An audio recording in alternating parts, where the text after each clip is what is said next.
This is my friend Marie's Jura hot and cold milk frother. She wants me to take a look at it because she loves this frother, but it's been discontinued and it just doesn't work very well anymore. Something about the motor and the whisks, the brushes. I'll show you what I went through to fix it. But yes, it is fixed, but I'm still waiting for a couple of little parts. And I did find one thing that was broken and a flaw, maybe a design flaw. Here's the container where you put your milk or whatever. Bottom side should have 3 little rubber feet. There are only 2 here. So let's remove these. And underneath here, you will find 2 Phillips head screws. Pretty standard stuff, right? But what is supposed to dissuade you from trying to fix this are the 2 exposed screws right here. They're triangular safety screws. You need a triangular head screwdriver to take those out, because that's supposed to scare you away from ever trying to fix your own stuff. Okay, let's jump in here. These types of fasteners are commonly called security screws, and this particular shape is a triangle socket slotted head screw.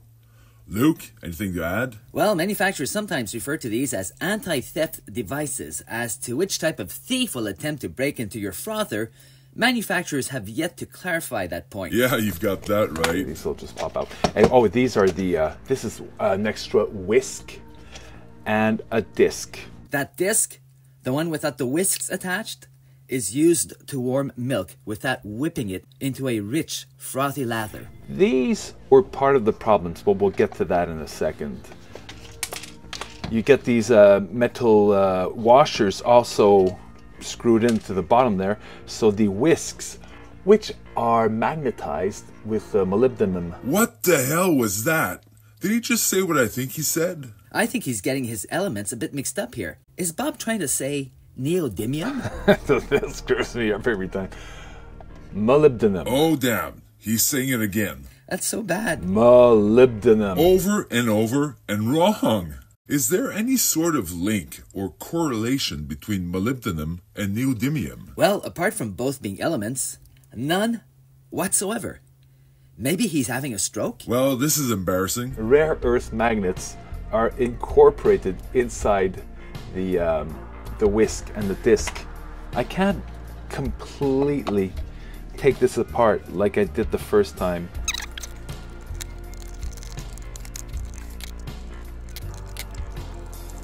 When you're taking this apart, you've got a couple of screws there at what?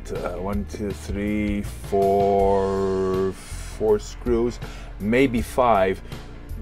There's one screw I didn't put back in because you have to take the control board, the entire apparatus here, the electronics out to get to that screw. Since I took it apart twice already, I'm not going through that again. So you're taking this apart, you'll have to release the button, the push button pin here. This pushes in to the micro switch. There you go, it's off. Okay. This is about as far as I can take it apart. The reason is that the entire heating element here is cast aluminum, and there is one threaded rod. It would be a bolt, but it's cast with the rest of the heating element. Right here is also aluminum, and I took it apart once, took some 2 nuts off, and it snapped that bolt off. I had to re-thread it using another smaller nut, and that is what holds the ground wire to the heating element. So I can't take that apart. Okay, but the problem is, there are 2 switches here. This isn't sealed completely. So if milk overflows, froths, and gets to this heating pad here, it will get into the system, and it got into the motor. Now this is a new motor I installed. The old one is here. So I tested this one. It even has the same connector, same type of wire, same connector. So probably the same manufacturer. Yeah, it is the same manufacturer because it has the same model number and everything. So this is a 6 volt, 0.28 amp motor, super silent, spins very quickly, no vibration or very low vibration. The one I put in works perfectly. This one, you can even just by turning the shaft, you can hear something clanking around in there. So yeah, and these are really inexpensive too. So I put that one in. That's one of the problems. The other problem, which is a design flaw, I think. So this works. I just have to reassemble it. Okay, but because the way this works, you've got a motor with a disc right underneath this aluminum part here. And that disc, oh, I think I've got one over here. There we go. Okay. This motor has a disc, plastic disc attached to it with 4 molybdenum. There he goes again. Neodymium, Bob. Neodymium. Magnets spinning very, very quickly. Since this portion here is aluminum, it isn't affected by the magnetic forces. But this also aluminum, and it has a whisk or a frothing disc spinning inside, connected magnetically to the discs here, because this one also has 4 rare earth magnets.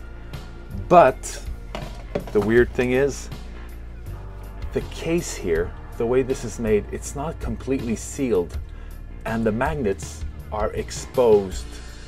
And with years of usage, they rusted and degraded, swelling to the point that they warped the discs.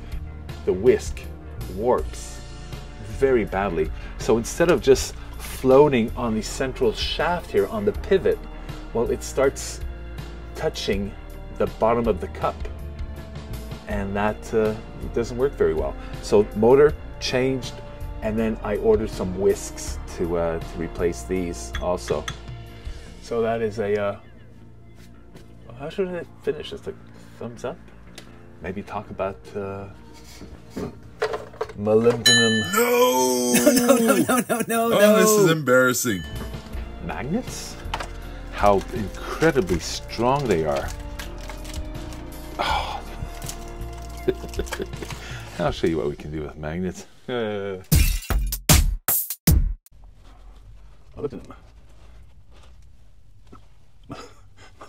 Molybdenum. Molybdenum. Ouch. Ow, ow, jeez. And tell him to stop putting stuff in his mouth. Jeez. Molybdenum. Oh, I give up. That's it. I'm out.